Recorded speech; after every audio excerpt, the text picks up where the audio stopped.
In terms of your career, you can genuinely be anything you want to be.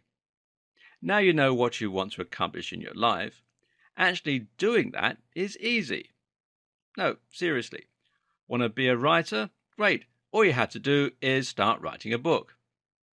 Want to be an artist? Sure, just start painting.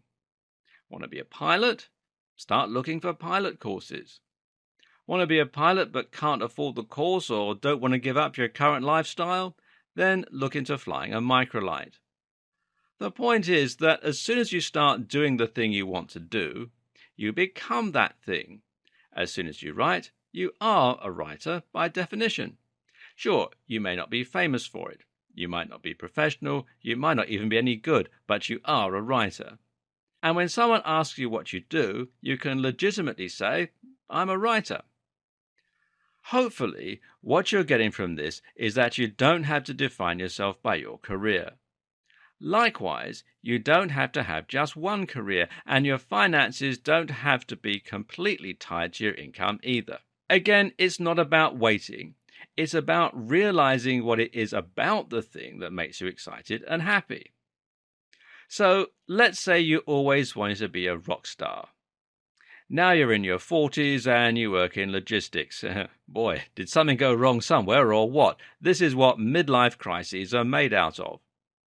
First things first, remember the old adage that it's never too late to be what you always wanted to be. That's genuinely true, you know. Sometimes it's actually easier to accomplish things when you're older. Always wanted to be an actor, but now you're 80? Well, there are tons of work for older people to play extras or small parts on TV, and as you get older, you'll have more time to audition. You can achieve that lifelong dream now. Always wanted to live in LA, but now you're 70? Never was there a better time. Okay, back to being the wannabe rock star with the midlife crisis. What do you do? Well, simple. You start performing music in your garage. You create a home studio on whatever budget you have, and you put together a band if you're so inclined. You might be in logistics, but you can get your sense of direction and accomplishment from the music.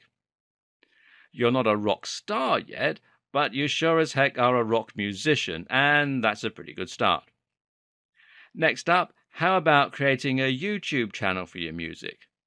How about uploading some tracks to SoundCloud or Bandcamp?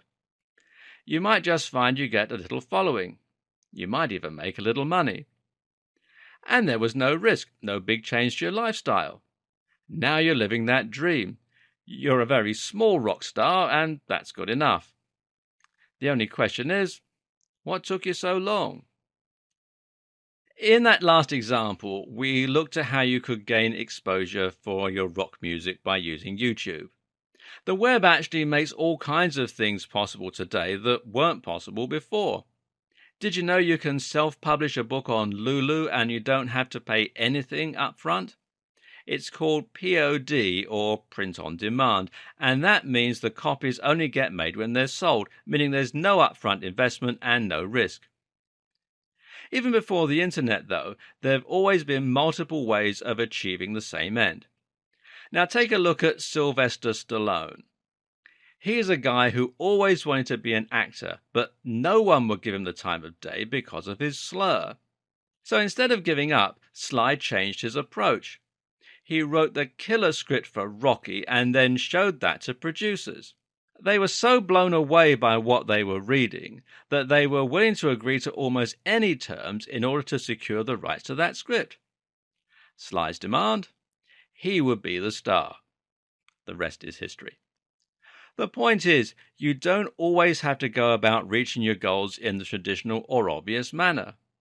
Almost always there are other ways you can go about achieving the same thing if you just take the time to come up with a strategy. What are your strengths? What are your current resources? Who are your most valuable connections? How can you personally achieve that goal that you have in mind? Remember too, the longer you work at something, the better at it you become. Now, this applies not only to obvious skills, but also to the business nous and the ability to self-promote.